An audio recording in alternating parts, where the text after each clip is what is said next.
Miss Jaster's Garden by N.M. Bodecker.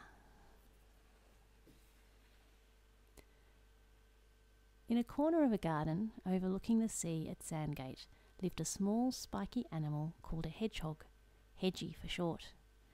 In the middle of the garden lived Miss Jaster in Villa Pax, a square whitewashed house with ornamental flower pots on the front steps.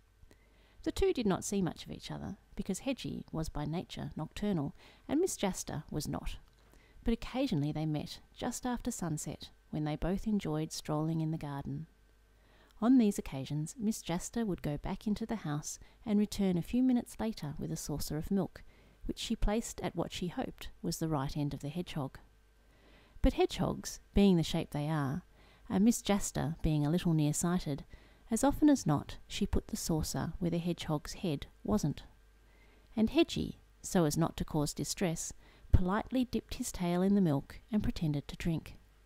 Later, when Miss Jaster went into the house and lit the lamp on the piano, he drank the milk properly. Through the open door he could hear Miss Jaster at the piano, her fingers fluttering up and down the keyboard, picking out little tunes as sweet and unpredictable as April showers. Hedgie liked being played for while he had his milk, and Miss Jaster enjoyed having someone to play for. This way they lived happily, for a while. Then, one bright May morning, when the air was soft and full of birdsong, Miss Jaster came into the garden to do her spring planting. She wore a purple morning dress and sturdy shoes. She had a large straw hat trimmed with cornflowers on her head, and pulled behind her a small four-wheeled wagon full of garden tools and envelopes of flower seeds.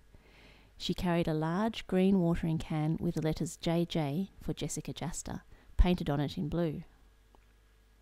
And because the sun was bright, and because her eyes were a little watery from reading planting instructions, she wore her dark glasses.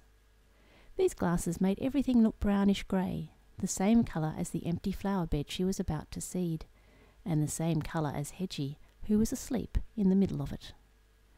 The flower bed was on the south side of the house, a protected nook out of the wind and full of sun. It was the first spot Miss Jaster planted each spring. She raked the bed lightly with a small rake.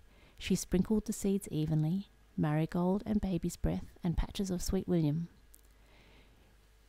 She showered it all generously with her watering can, never suspecting that a small, spiky animal was in the middle of it. At first, Hedgie thought of moving to a safer spot, but his quills did need combing, and he rather enjoyed having his back scratched, so he stayed. He hardly felt the seeds at all. They were like dust settling among his quills. As for the shower from the watering can, it was like a gentle rain, not at all unpleasant after the heat and the dust.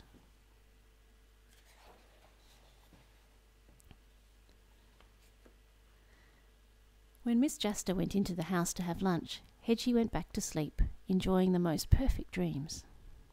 Every day after that, Miss Jaster came with her watering can to sprinkle the flower bed and watch for green shoots.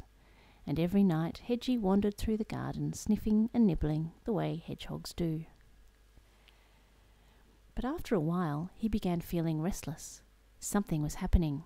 He didn't know what, but deep down among his quills something was stirring and squirming like 1,000 tiny fingers touching and tickling his skin. He was so itchy he couldn't sleep, and so curious he had to know just what was wrong.